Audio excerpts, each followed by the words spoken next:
এই ভিডিওটা শুধুমাত্র তাদের জন্য যারা একা, যারা এখন আমার মতো, যাদের কথা বলার লোক নাই, একটা হাসার লোক নাই, কান্নার লোক নাই, কিচ্ছু নাই। জাস্ট আমাদের কেউ নাই, আমরা আছি কথা বলার জন্য।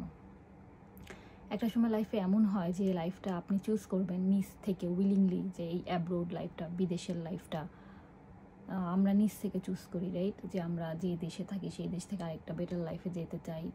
বেটার লাইফে যাওয়ার পথে আমাদের সব থেকে মেইন যে ইম্পর্টেন্ট জিনিসটা ছাড়তে হয় সেটা হচ্ছে কাছের কিছু মানুষ, বন্ধুত্ব, ফ্যামিলি থেকে দূরে থাকা, সব কিছু। অ্যান্ড সেই ভোগাটা বা একাকিত্বতা, ইউ ক্যান্ট কমপ্লেইন, রাইট? কারণ আপনি এই লাইফটা চুজ করছেন। আপনি যখন বলবেন তখন সবাই কি বলবে? So what? এটা তো তুমি নিজেই সিলেক্ট করছো, তুমি তো এইভাবে চাইছো, তুমি তো এখানে যেতে চাইছো, তুমি তো এটা করতে চাইছো। সো এটা আপনি কমপ্লেন করতে পারবেন না। এই একাকিত্বর লাইফটাই শুধু আপনার ভোগা ছাড়া কিছু করার নাই।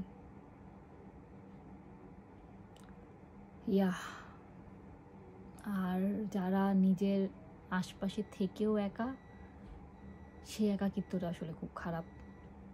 সেই সব মানুষের জন্য আসলে আমি আছি কথা বলার জন্য। সো জাস্ট আমার এই ভিডিওটা আমি করতেছি জানেন, কারো দেখার জন্যও না, শুধু এই আমার ভেতরে যে কথাগুলো আছে এগুলো বের করার জন্য।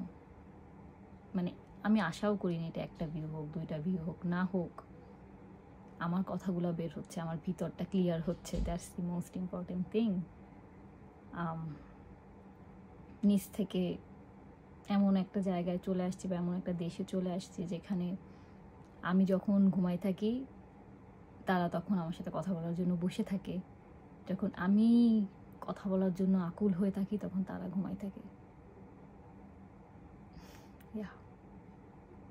এরকম ব্যাপারটা।